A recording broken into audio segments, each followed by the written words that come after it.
Fox, Kansas City. How are you? I'm good, thanks. How are you? I'm fantastic. I mean, you know what? The reason why I'm so good is because, number one, I'm in Toronto. I love Toronto. Fantastic place to be, especially during the film festival. Mm-hmm. But also because this movie is so dang good. I like you. it. No, because it's cool because, like, you know, we see a bunch of movies. I see a bunch of movies. But it's rarely a movie that portrays relationships so realistically. Yeah, it feels really honest. I mean, perhaps it's because the writer, Will Reiser, went through this experience. I mean, he was 25 years old, and he was diagnosed with cancer. And this is, I mean, the movie is really about him going through that.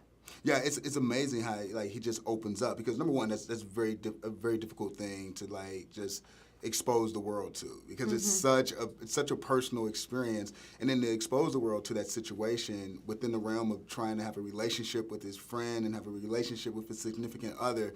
I mean, it seems like it's all scrambled in there, but he did such a masterful job of pulling it all together. Yeah, he was really amazing. Him and Seth Rogen have been best friends for quite a while. They met doing the Ali G show. They were comedy writers, and so when Will was diagnosed with cancer, I mean, one of the ways in which they kind of dealt with his treatment and subsequent recovery was through humor and telling jokes and kind of trying to find the bright side of things. And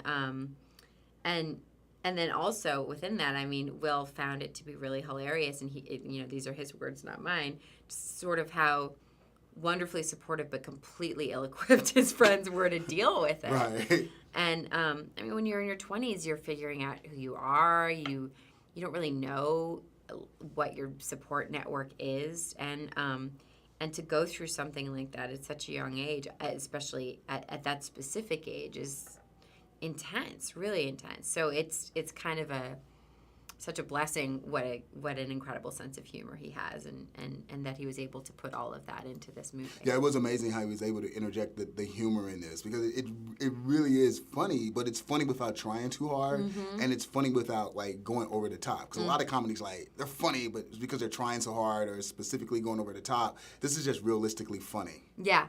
Yeah, it's a really honest, authentic humor, and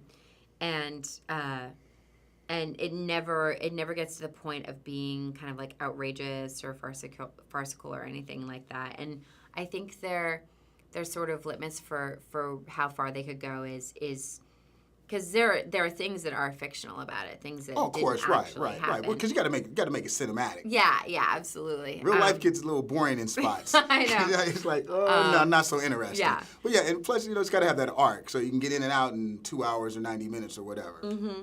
But the thing that they always said was they were like, could this have really happened? Could this have really have happened? And there were things where they went a little bit too far in the writing process, and they were like, no, that really probably wouldn't have happened, and then they would pull back. So it is very restrained. I mean, it honestly is. Have you ever had a serious situation that you had to deal with a really close friend? Because I was really moved by the movie, because just 6 months ago, I had a friend who, like, actually died from stomach cancer. It's like, so, I mean, there were a lot of different elements with the awkwardness that you could totally relate to, and how it's not like you ignore it, but you sort of like mask it, like, with the humor. So that really had a huge connection for me.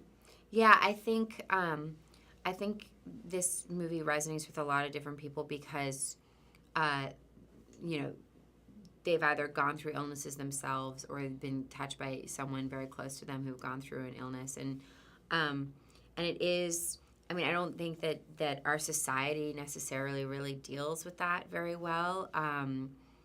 And as a result, it is very weird. It's very confronting.